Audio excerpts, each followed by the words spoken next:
Very, very interesting. And the thing that first popped in my mind was, how do you see, as an American citizen, the evolution of Afghanistan in terms of politics? Because in the 70s, it was basically a camp for Cold War between the United States and Russia.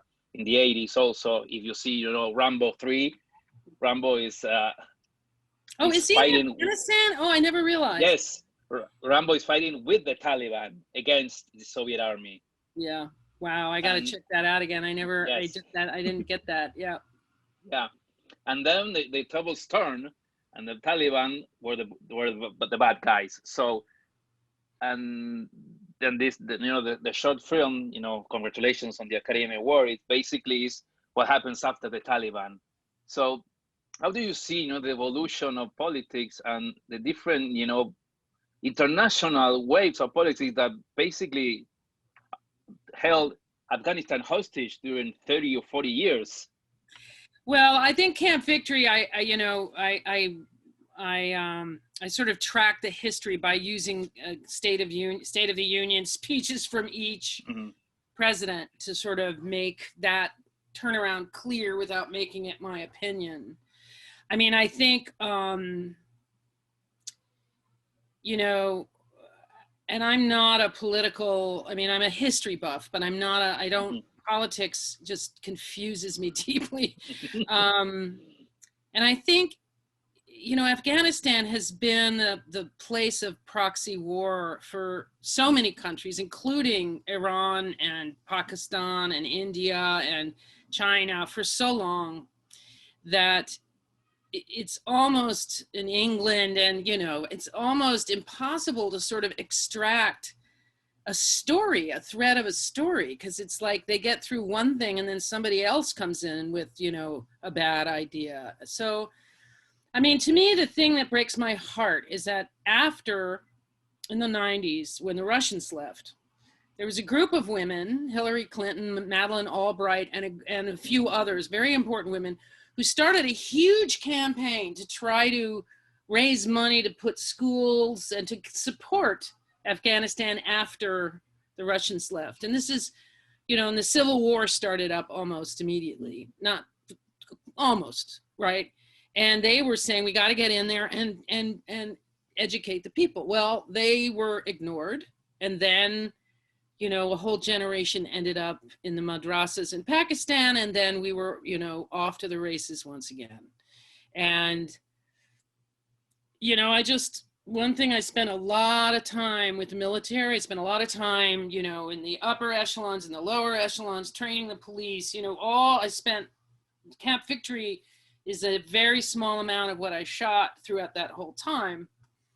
I just realized that reality does not travel up the chain of command. So people on the ground would see something, and somehow the people up there would respond to something completely different. And, it's tragic, and watching my country sort of drop the ball. I mean, we spent 20 years of blood and treasure, along with many other countries, to sort of get the Taliban to the negotiating table with something to negotiate with. Well, we don't have anything to negotiate with. We're just like, and just in the fact that they negotiated with the Taliban separately than the Afghan government and all this stuff, it's like just a bad idea party, but I do believe that the first effort to just run the Taliban out, right, was done by the Afghans army of the time with logistical and communication aid from a small group of incredibly insane and fabulous special forces guys. Had we ended that there, right, and just done what we said we were going to do, and then switched to supporting education and health, it just seems so obvious. But, Bush wouldn't talk to Bush wouldn't allow any Taliban at the table. And there were many who wanted to be in the tent. They didn't want to run they were willing to talk.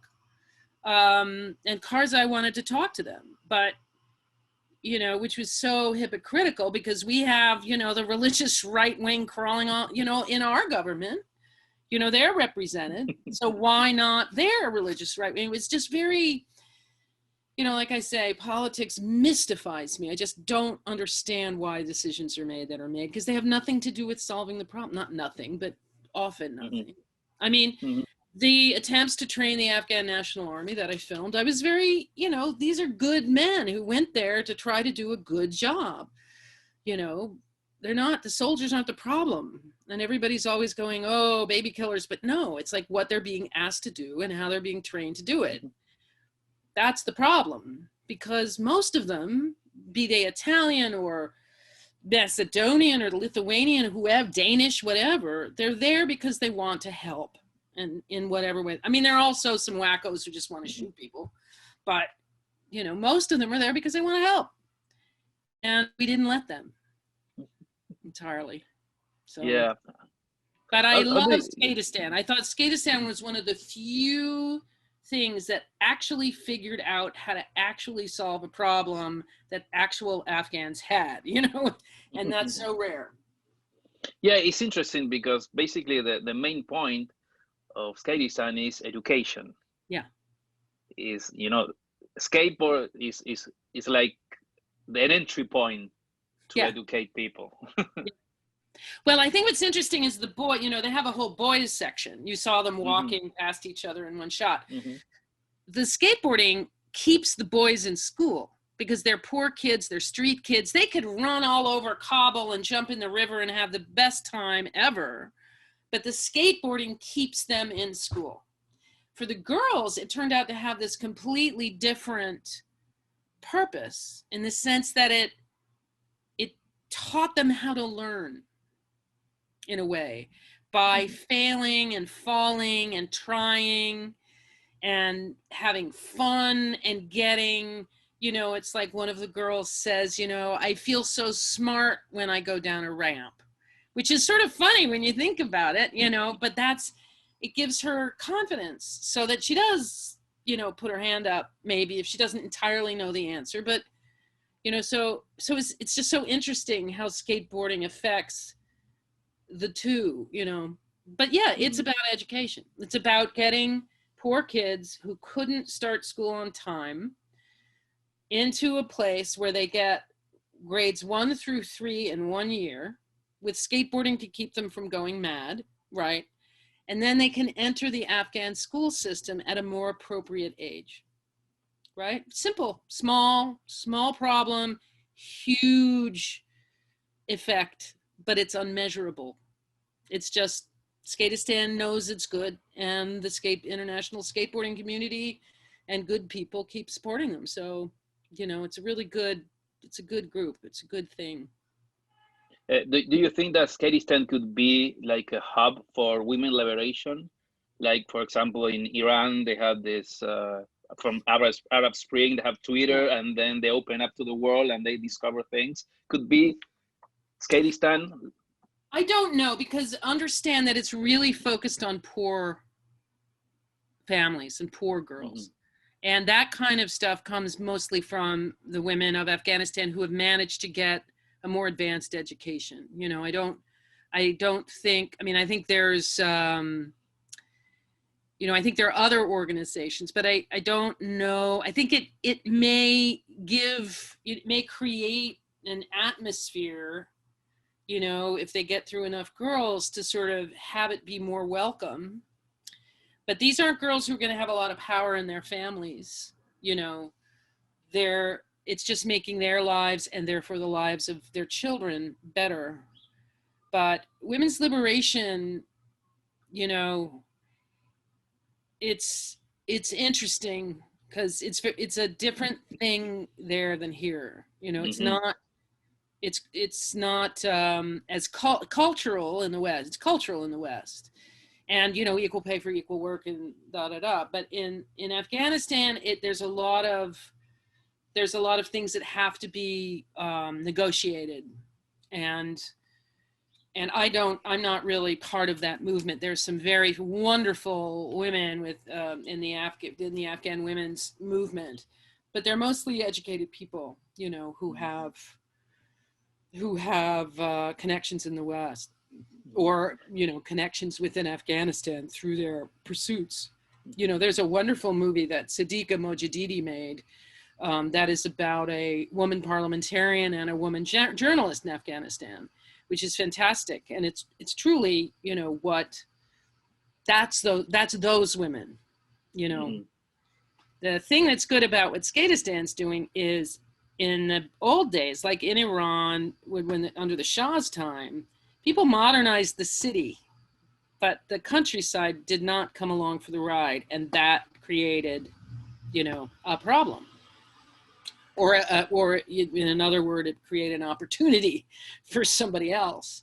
And I think what Skatistan does is it, you know, slowly but surely seeping into society, something that maybe will make a major move these women make not as big of a problem. But I don't know. You know, I don't want to put words in anybody's mouth over there, because it's very complicated. Yeah. Are you still in touch with those women? No. I mean, Skatistan is very protective. You know, they don't want the girls to get the idea that because they're in this movie, they're going to get an American visa and go to Harvard. You know, they want them to be in their community, because they can't come here. It wouldn't be good for them. They couldn't function here without an enormous amount of support. And it's not what they think it is.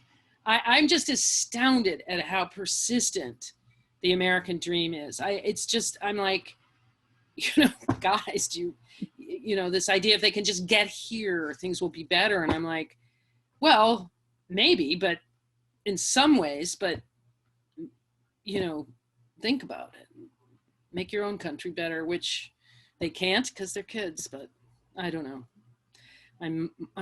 It's confounding to me. I love the place and I don't have answers, but I love the place. Because in one of the parts, you know, the teacher said she would like to compete in international competitions. So she's like kind of open to the world. Yes, she's you know, she's in her 20s, you know, so she's been around Afghanistan. She's seen much more. She's been in touch with more Westerners. She's now moved on, as is the way Afghanistan works. Yeah, as Skatistan works, they want their, you know, somebody gets taught, they rise up, they become, you know, the few get really good at it, stay, become teachers, earn some money, get some resume, get some leadership training, and then they move on to another job or to university. But I'm not allowed to know. And what I do know, I'm not allowed to say, because it's like Brigadoon, you know, you go in and when you leave, it disappears. No, that's interesting, because it's like you're a scientist that you can't disrupt any of the ecology of the place. Or try not to, yeah. Mm-hmm. Yeah, because the thing is, how do I put this? You know, none of those girls have ever seen a Tony Hawk skateboarding video. They think their teachers are the best skateboarders in the world. Mm-hmm. And I think, and even when she said that, she is comparing her skateboarding ability to the boys of her age who skateboard in Afghanistan, not to international competition, right? And so that's what to me is very moving about it, is, you know, her kids think she's incredible and that she would win if she went anywhere, that she's the best, and that if they can do half of what she does, they're halfway to the best. And that's how it should be. You know, they shouldn't be sitting there going, wow, I'll never do that. Mm-hmm. So they really try to keep it Afghan. Okay. Well, thank you so much. Thank you. Thank you. This was really fun. Thanks a lot.